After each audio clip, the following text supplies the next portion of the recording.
स्वातंत्र्य कुणामुळे मिळालं अशी चर्चा होत असते असं मोहन भागवत यांनी म्हटलंय। स्वातंत्र्यासाठी 1857चा आगडोंब उसळला, ही आग कधीच शांत झाली नाही असंही सरसंघचालक मोहन भागवत यांनी म्हटलंय।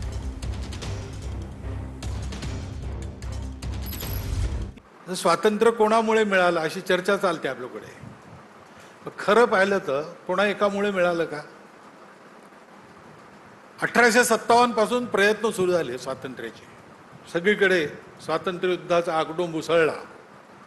त्याच्यानंतर ती आग कधीच शांत झाली नाही, ती प्रेरणा सतत चालत राहिली। काळाच्या ओघामध्ये अनेक प्रकार कामांचे त्यातनं उभे राहिले, अनेक प्रकारचे प्रयत्न झाले आणि या सगळ्यांचा सम टोटल, ज्याला इंग्रजीत म्हणतो, असा परिणाम म्हणून आपल्याला स्वातंत्र्य मिळालं। हे जरी खरं असलं तरी ज्यांच्या हयातीत ते मिळालं त्यांच्या खात्यामध्ये ते जाणार याच्यात काही वावग नाही, कारण ती एक स्वीकारायची गोष्ट असते। श्रेय स्वीकारणं हेही ज्यांचं नाही त्यांच्या डोक्यावर आलं तर अहंकार येतो।